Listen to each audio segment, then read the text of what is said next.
Relatos de Belcebú a su nieto, George Ivanovich Gurdjieff.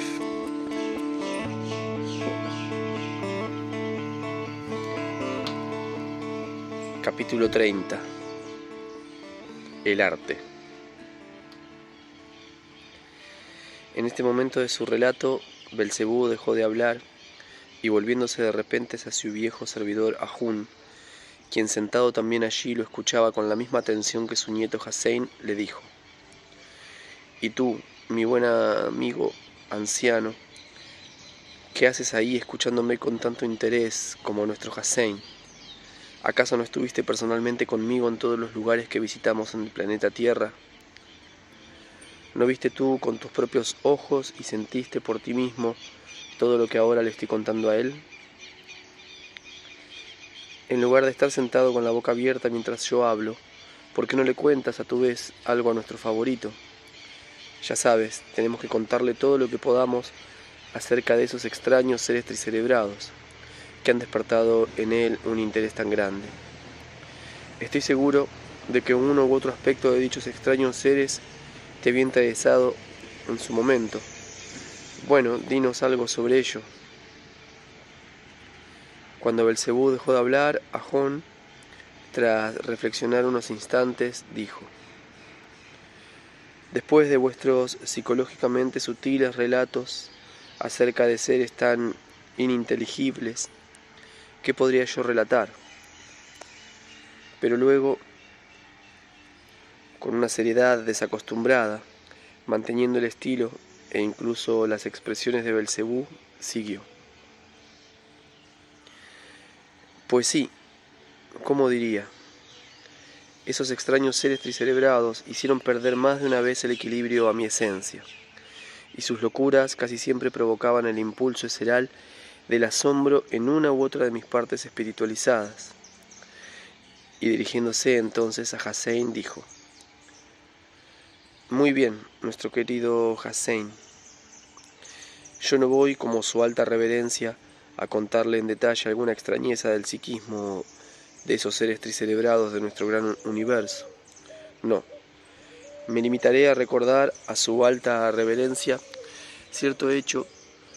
cuyo origen se remonta al tiempo de nuestra quinta estancia en la superficie de ese planeta, el cual, cuando regresamos por sexta y última vez, había logrado, más que cualquier otro hecho, desnaturalizar en cada uno de tus favoritos,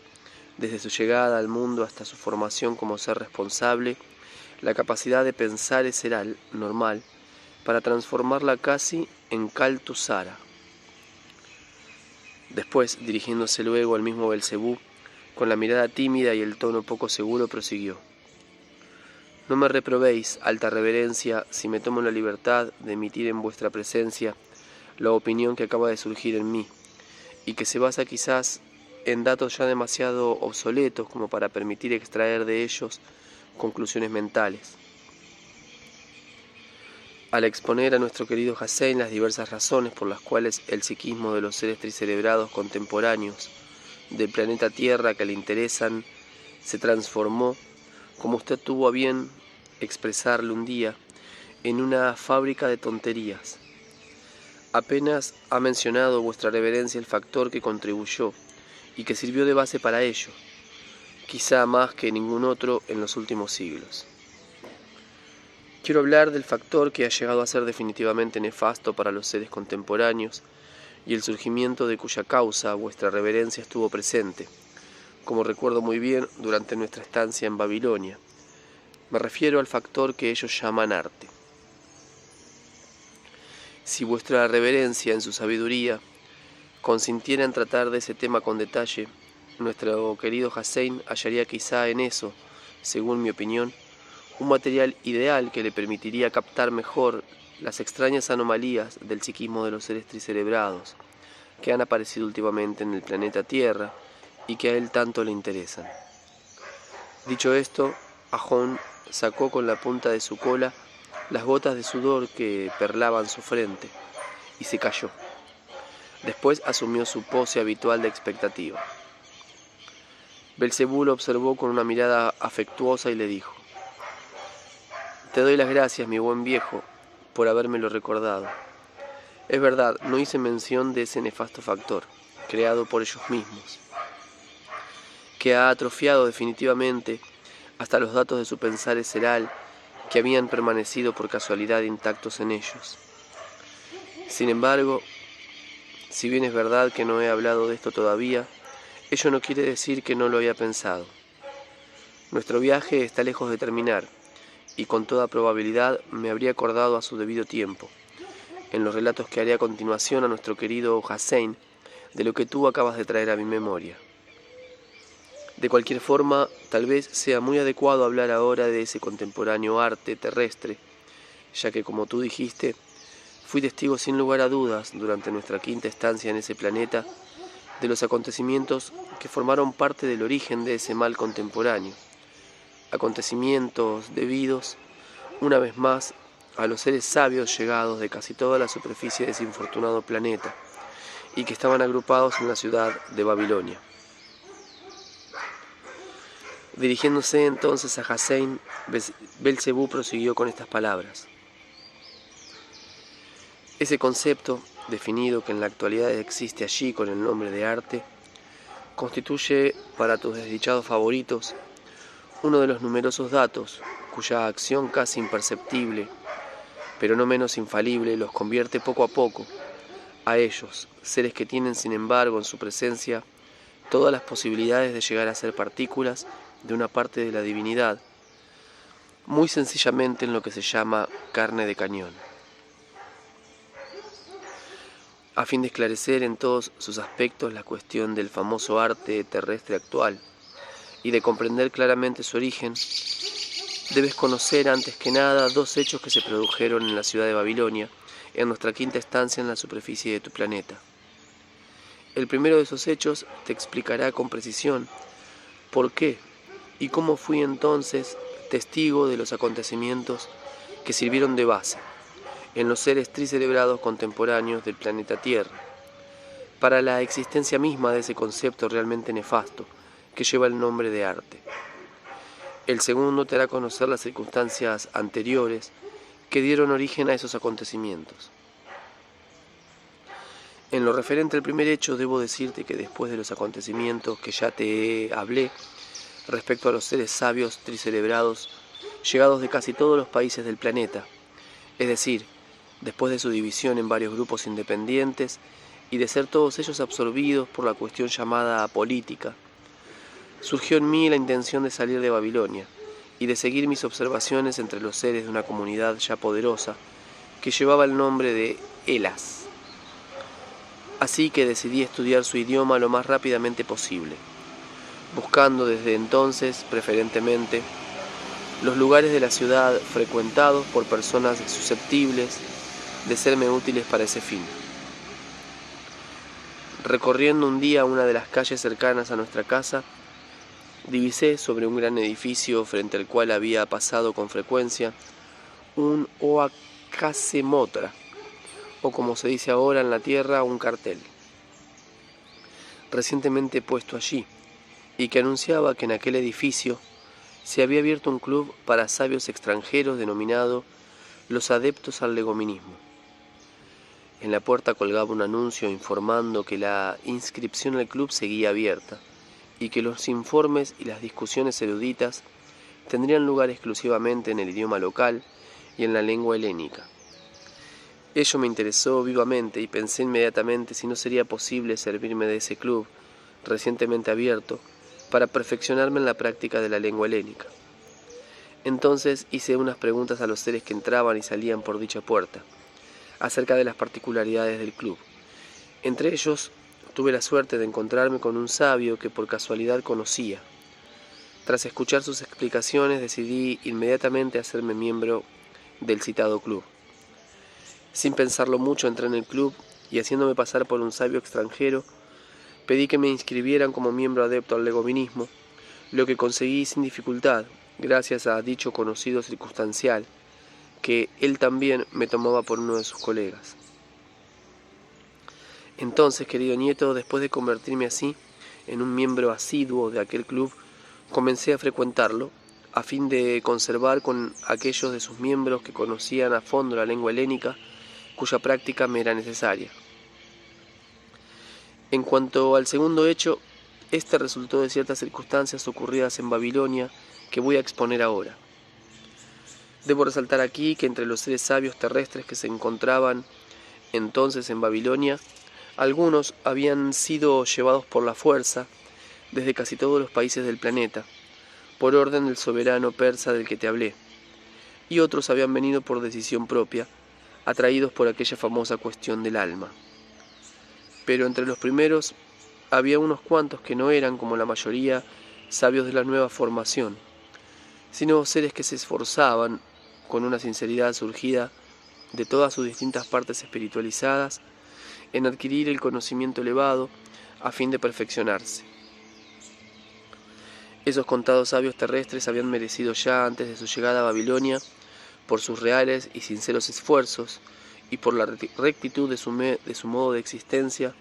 y de sus actividades viscerales, ser considerados como iniciados de primer grado, por aquellos de los seres terrestres tricerebrados, dignos de convertirse en lo que llama iniciados con todos los derechos según las reglas restauradas por el muy santo Ashiata Shemash. Así pues, querido nieto, cuando empecé a frecuentar ese club, las conversaciones que mantuve con sus miembros, así como otros diversos datos, me hicieron pronto evidente que esos contados sabios terrestres que se esforzaban sinceramente por perfeccionar su razón, se habían mantenido siempre aparte, no mezclándose nunca en los asuntos que rápidamente habían cautivado a la gran masa de sabios babilónicos de aquel tiempo. Dichos contados sabios se mantuvieron separados desde el principio, mientras los demás, de común acuerdo, establecían en el corazón de la ciudad un lugar para sus asambleas y fundaban, para ayudarse tanto material como moralmente, el club central de todos los sabios de la tierra. Y luego, cuando más tarde el conjunto de los seres sabios se hubo dividido en 3 secciones distintas, teniendo cada uno su club independiente en algún lugar de la ciudad, los sabios iniciados no participaron en ninguna de estas 3 secciones. Existían en las cercanías de Babilonia y no se relacionaban, por así decir, con ninguno de los otros sabios. Y fue precisamente algunos días antes de mi admisión cuando se unieron para organizar ese nuevo club de los adeptos al legominismo. Todos esos sabios, sin excepción, habían sido traídos por la fuerza a la ciudad de Babilonia, y pertenecían en su mayoría al contingente arrebatado a Egipto por el soberano persa. Como más tarde supe, la iniciativa de agruparse se debió a 2 sabios de ellos, iniciados de primer grado. Uno de esos 2 iniciados terrestres, surgido en la raza llamada por ellos moros, se llamaba Canil el Norquel. El otro iniciado se llamaba Pitágoras y había surgido entre los helenos, quienes más tarde llevarían el nombre de griegos. Aquellos 2 sabios, como luego comprendí, se habían encontrado por casualidad en la ciudad de Babilonia, y en un intercambio de opiniones oizapagaomniano, es decir, en una de sus conversaciones cuyo tema era qué formas de existencia seral pueden servir para el bien de los seres venideros, comprobaron claramente que en el transcurso de los siglos, mientras se sucedían las generaciones de hombres en la tierra, se producía un fenómeno indeseable e inquietante. Es decir, durante los procesos de destrucción mutua, esto es, las llamadas guerras y revoluciones, por algún motivo son siempre destruidos un gran número de seres iniciados, y junto con ellos también resultan destruidos para siempre muchos legominismos, mediante los cuales se transmitía información de una generación a otra sobre acontecimientos reales ocurridos en la tierra en otros tiempos. Cuando aquellos 2 sinceros y honrados sabios terrestres comprobaron ese hecho, que calificaron de fenómeno lamentable, deliberaron largamente sobre él, y esto los llevó a tomar la decisión de aprovechar la presencia excepcional de tantos sabios en una misma ciudad, para reunirlos con el fin de encontrar conjuntamente algún procedimiento para remediar ese hecho lamentable originado por las circunstancias anormales de la vida de los hombres en la tierra. Fue precisamente con ese fin con el que fundaron aquel club, al que dieron el nombre de Club de los Adeptos al Legominismo. A su llamada respondieron pronto tal número de candidatos que 2 días después de mi admisión ya se suspendieron las inscripciones. El día en que su lista fue cerrada, el número de los miembros del club ascendía a 139, número que se mantuvo hasta que el soberano persa se le ocurrió poner término al capricho que había tenido respecto a aquellos sabios terrestres. Como supe al entrar al club, el día de la apertura se había organizado lo que se llama una asamblea general, en la cual habían decidido por unanimidad tener cada día una nueva asamblea general, cuyos informes y discusiones tratarían exclusivamente sobre estas 2 cuestiones. En primer lugar, qué medidas deberían tomar aquellos que los miembros que regresan a su tierra, a fin de recoger todos los legominismos que existían en su país y ponerlos a la disposición de los sabios del club. Y en segundo lugar, qué se debía hacer para asegurar la transmisión de los legominismos a las generaciones futuras por algún otro procedimiento, que no fuese tan solo el de hacerlo por intermedio de los iniciados. En el momento de mi admisión, las 2 cuestiones habían sido ya objeto de numerosos informes y discusiones ante esas asambleas generales. Ese día se buscaba especialmente el medio para hacer participar en la tarea fundamental del club a los seres iniciados que pertenecían a las corrientes llamadas entonces Onan Shiki, chamanista, budista y otras más. Al tercer día de haber sido admitido como miembro, se pronunció por primera vez ante los miembros de dicho club esa palabra que, llegada por casualidad a los seres contemporáneos, iba a constituir uno de los principales factores de atrofia total de todos los datos que habían permanecido intactos en ellos, para una mentación será lógica, más o menos normal. Esto es la palabra arte, que ese día fue empleada en un sentido completamente diferente, y cuya definición se refería a una idea muy distinta y con un significado totalmente diferente. Dicha palabra fue pronunciada en las circunstancias siguientes. Cuando la palabra arte fue pronunciada por primera vez y su concepto y su significado fueron definidos con precisión, subió al estrado un sabio caldeo muy conocido en la época y ya de muy avanzada edad, de nombre Aksharpanstyar, miembro también del club del legominismo. Como el informe de ese sabio caldeo, el gran Aksharpanstyar, ya de avanzada edad, fue el origen de todos los acontecimientos que debían relacionarse más adelante con ese mismo arte contemporáneo. Voy a tratar de recordar su discurso y de repetírtelo lo más textualmente posible. Comenzó así. Los siglos pasados, sobre todo los 2 últimos, nos han mostrado que durante las inevitables psicosis de las masas, que tienen como resultado el hacer siempre surgir guerras entre los estados, así como motines en el seno de los propios estados, entre las víctimas inocentes de la bestialidad popular están aquellos que habían merecido, por su piedad y por las privaciones conscientes que se habían impuesto, llegar a ser iniciados. Y resulta que es por mediación de esos iniciados por lo que se transmiten con precisión a los seres conscientes de las generaciones posteriores diversos legominismos auténticos que contienen valiosa información de todo tipo procedente del pasado.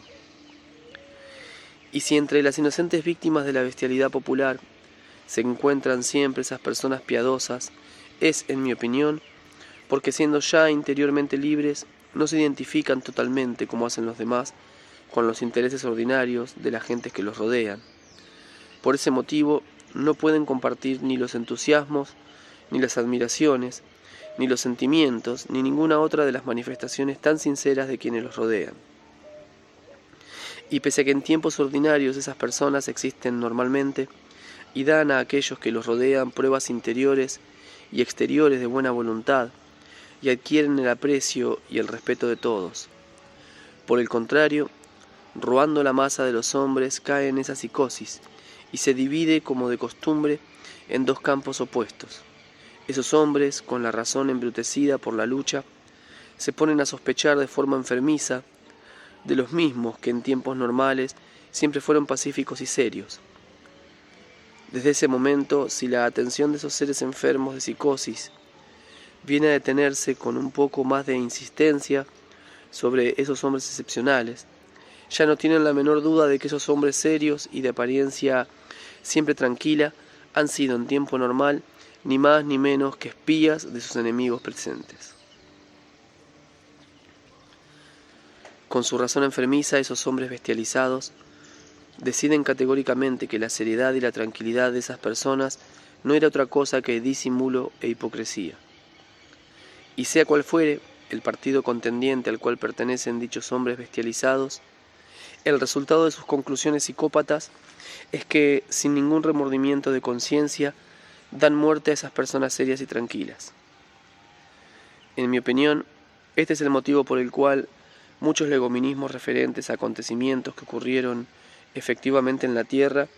desaparecen completamente de su faz en su transmisión de una generación a la siguiente. Pero, estimados colegas, si queréis conocer mi opinión personal, os diré sinceramente,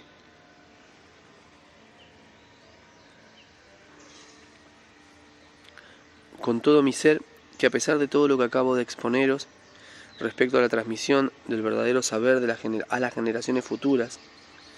por intermedio de los iniciados correspondientes y mediante los legominismos,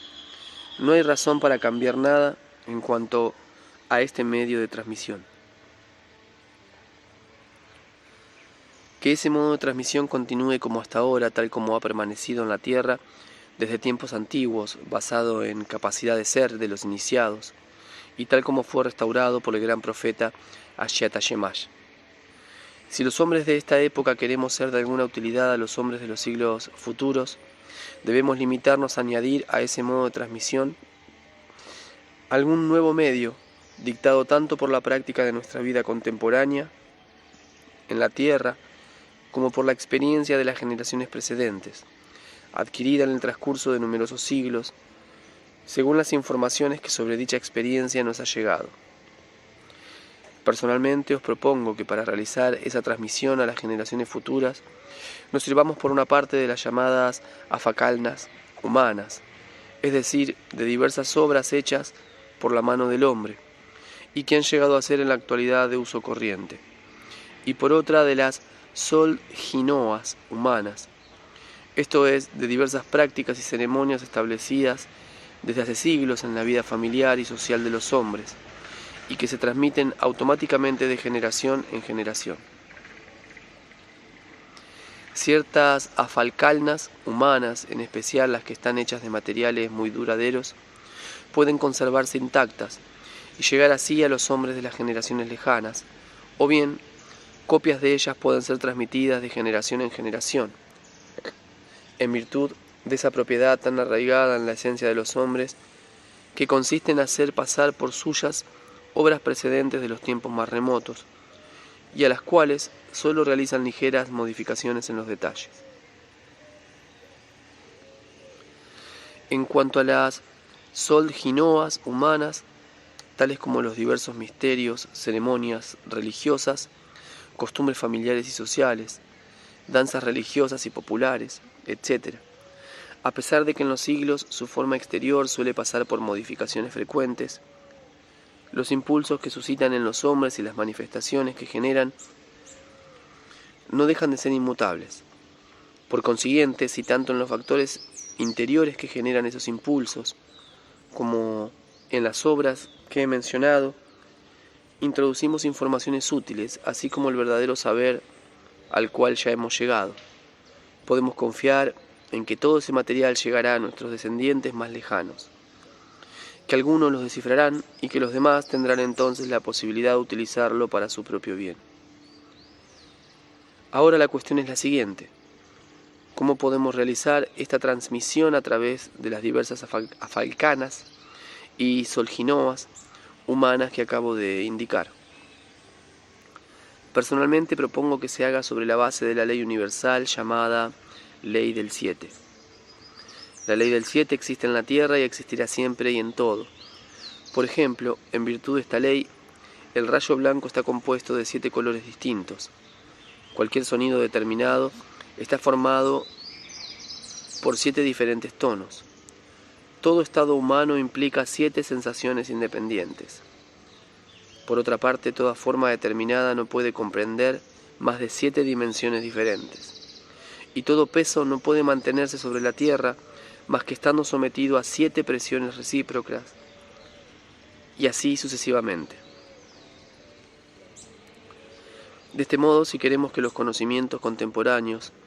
tanto los que hemos adquirido personalmente como los que nos han llegado desde tiempos pasados,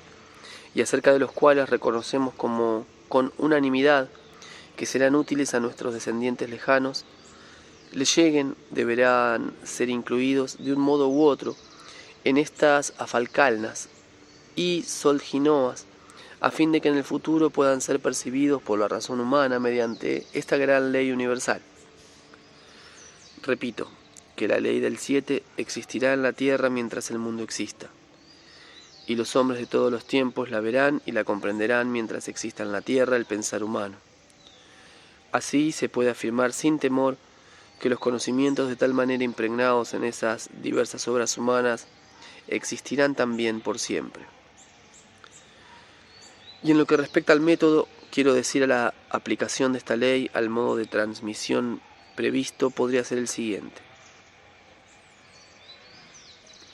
En todas las obras que creemos intencionalmente según los principios de esa ley,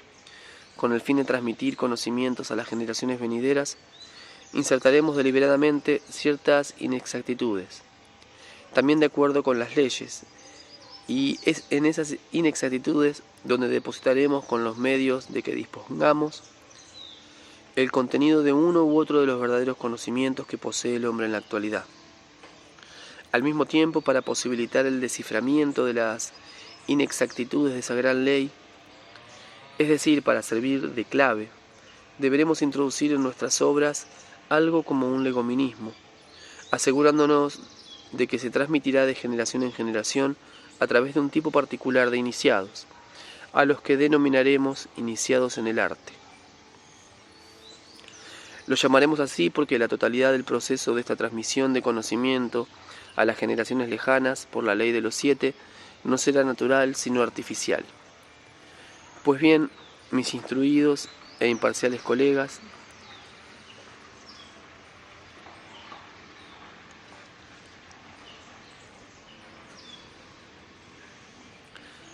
como ya debéis comprender, es evidente que incluso si por algún motivo las informaciones útiles a nuestros descendientes referentes a los conocimientos adquiridos por los hombres y a los acontecimientos terrestres del pasado dejaran de llegarles por intermedio de los verdaderos iniciados, gracias al nuevo modo de transmisión que propongo, los hombres de las generaciones futuras podrán siempre encontrar de nuevo y comprender, si no todo cuanto existe en la actualidad en la tierra, por lo menos aquellos fragmentos de los conocimientos generales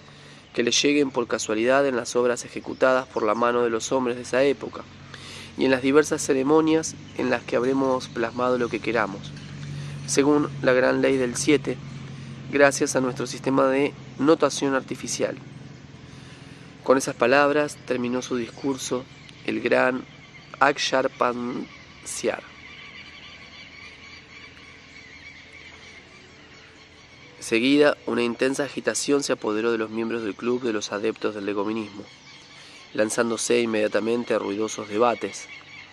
al terminar de los cuales decidieron por unanimidad apoyar la propuesta de Aksharpansyar. Después de una corta interrupción para la cena, reanudaron la discusión, y esa asamblea general se prolongó durante toda la noche. Por unanimidad decidieron empezar desde el día siguiente a fabricar unas mini imágenes, o como dicen ellos, una especie de modelos o maquetas de obras diversas, tratando con ellas de averiguar los procedimientos prácticos de notación especial, de acuerdo con los principios indicados por el gran Aksharpansyar, pero para luego llevarlas al club a fin de exhibirlas y exponerlas ante los demás miembros. 2 días después, muchos de ellos comenzaron ya a traer las mini imágenes, que habían construido con sus propias manos, y las mostraban a los demás dándoles las explicaciones apropiadas, mientras otros se afanaban en reproducir todo tipo de acciones que los seres de ese planeta se habían acostumbrado a realizar en ciertas ocasiones, en el proceso de su existencia ordinaria, tal como lo hacen aún en la actualidad. Entre los modelos o maquetas que llevaron al club, algunas de ellas se referían a diferentes combinaciones de colores o a diversas formas de edificios y de construcciones. En cuanto a las demostraciones de manifestaciones eserales, estas se aplicaban a la forma de tocar varios instrumentos, de música o a la interpretación de melodías de todo tipo, o también a la reproducción exacta de diversas emociones de los demás, y así sucesivamente. Poco después, los miembros del club se dividieron en varios grupos y dedicaron cada séptima parte de la duración de tiempo, que llamaban una semana, es decir, lo que ellos denominan un día, a la exhibición y explicación de las obras relacionadas con una u otra de las ramas de su ciencia. Es interesante mencionar que ese período citado, la semana, siempre se ha dividido en tu planeta en 7 días, división debida también a los seres del continente de Atlántida, con la cual expresaron ellos la ley del 7, que entonces conocían ya perfectamente. Los días de la semana se llamaban en el continente de Atlántida así: 1. Adash Shikra, 2. Evosikra, 3. Seborgsikra, 4. Midosikra, 5. Maikosikra, 6. Lookosikra, 7. Soniasikra. Estos nombres cambiaron muchas veces. En la actualidad, los seres de allí denominan a los días de la semana así: lunes, martes, miércoles, jueves, viernes, sábado, domingo. Como te acabo de decir, consagraron pues cada día de la semana a una rama especial del saber, correspondiente ya fuese a obras ejecutadas con sus manos o a ciertas formas de manifestaciones eserales conscientemente diseñadas. De ese modo consagraron al primer grupo el lunes, que llamaron Día de las Ceremonias Civiles y Religiosas. Al segundo grupo le reservaron el martes, que llamaron Día de la Arquitectura. El miércoles fue para el Día de la Pintura. El jueves, el Día de las Danzas Religiosas y Populares. El viernes, el Día de la Escultura. El sábado, el Día de los Misterios, o como también lo llamaban, el Día del Teatro. El domingo, el Día de la Música y el Canto.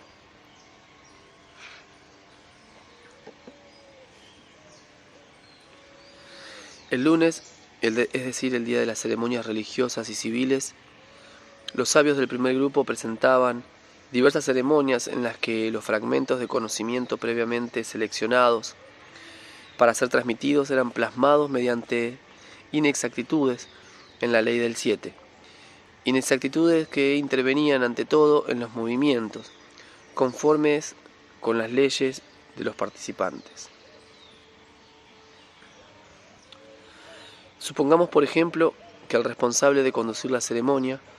o como se dice en la actualidad, el sacerdote, debía levantar los brazos al cielo. Esa actitud, para estar de acuerdo con la ley del 7, exige absolutamente cierta posición de los pies, y ellos, los sabios babilónicos, pedían al jefe de la ceremonia que colocase los pies no como debieran haber sido colocados según esta ley, sino de otra manera. Y es en todas esas otras maneras, introducidas en las actitudes de los participantes en la ceremonia religiosa, donde los sabios de ese grupo plasmaban mediante un alfabeto convencional los conceptos que tenían el propósito de transmitir, mediante esas ceremonias, a los seres hombres de las generaciones venideras. El martes, es decir, el día de la arquitectura, los seres sabios pertenecientes al segundo grupo traían diversos proyectos y maquetas de edificios o de monumentos susceptibles de durar mucho tiempo.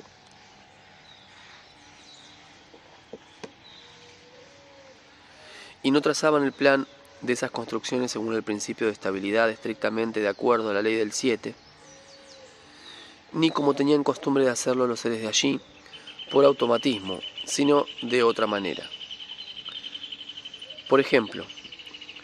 si la cúpula de un determinado edificio debía, según todos los datos, descansar sobre 4 columnas de cierto espesor y de solidez determinada, ellos en cambio la apoyaban en 3 columnas solo. Evaluaban entonces el empuje recíproco, o como se dice también, la resistencia recíproca, que es la que mantiene el peso en el planeta según la ley del 7, tomando como base de sus cálculos, además de las propias columnas, diversas combinaciones excepcionales derivadas de la ley del 7,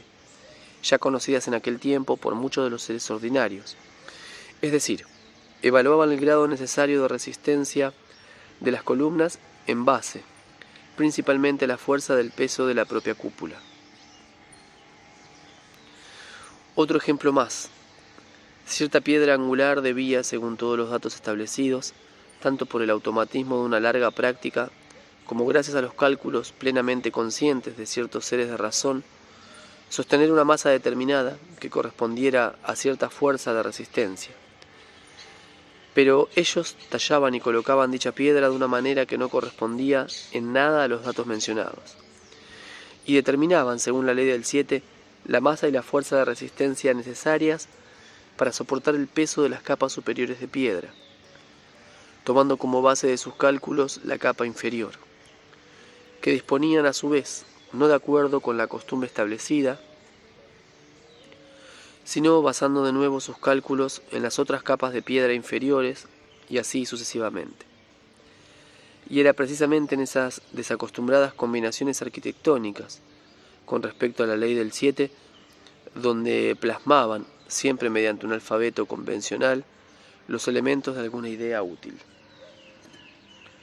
Los miembros de ese grupo, del club de los adeptos del legominismo, se servían igualmente para expresar lo que querían en sus mini imágenes o maquetas de edificios futuros de una ley llamada Dai-Vibritzkar, que es la ley de la acción de las vibraciones que surgen en el ambiente de los lugares cerrados. Esa ley, de la cual nada ha llegado a los seres tricerebrados contemporáneos de tu planeta, era entonces bien conocida por los seres de allá. Sabían ya perfectamente que el tamaño y la forma de los espacios cerrados, así como el volumen de aire contenido en ellos, ejercen una acción muy particular sobre los seres. Utilizando esta ley, indicaban sus diversos conceptos de la manera siguiente. Supongamos que debido al carácter y al destino de un edificio cualquiera, se debe esperar, de acuerdo a la ley del 7 y según el uso establecido desde hace siglos por automatismo, que el interior del edificio provoque sensaciones bien determinadas en una cierta sucesión de acuerdos con las leyes. Utilizando la ley de Dai-Vibritzkar, combinaban en sus proyectos de edificios el plan interior de los locales, de manera que las sensaciones provocadas en los seres presentes se sucedieran, no en la secuencia prevista y de acuerdo con las leyes, sino en un orden totalmente distinto.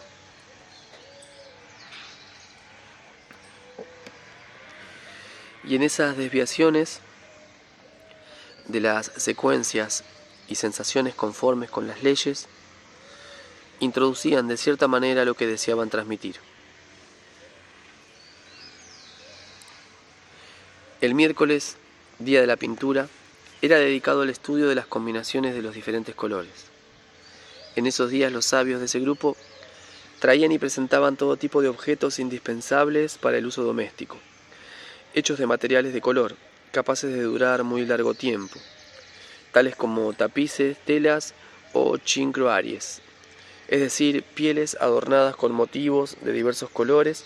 y especialmente preparadas para que se conservaran muchos siglos.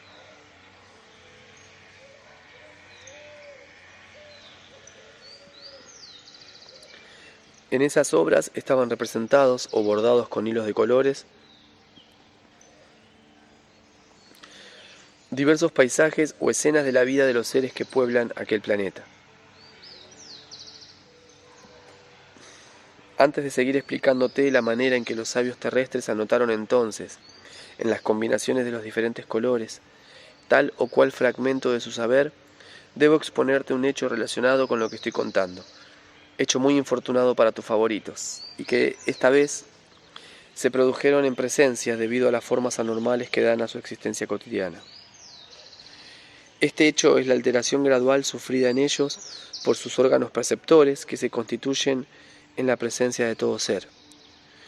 Y ante todo, el órgano que nos interesa particularmente en este momento, destinado a percibir y distinguir lo que se llama la fusión de las vibraciones centro de gravedad, que llegan al planeta precedentes de los espacios del universo. Me estoy refiriendo a lo que se llama el resultado integral de las vibraciones de todas las fuentes de realización, es decir, lo que el gran sabio Akshar Pansyar, de quien ya te hablé, llamaba el rayo blanco, y por otra parte a las distintas funciones de esas vibraciones que son centros de gravedad, y que los seres perciben y diferencian como tonalidades de color. Debes saber que en el momento del surgimiento en el planeta Tierra de estos seres tricerebrados, y durante la primera fase de su existencia,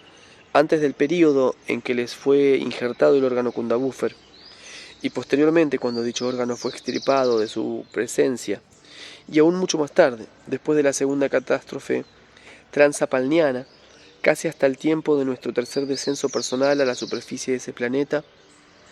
el órgano de la vista se formaba en ellos con la misma sutileza de percepción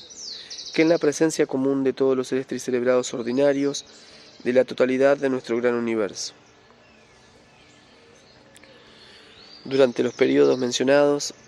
en todos los seres tricerebrados que surgían en ese planeta, este órgano alcanzaba un grado de sensibilidad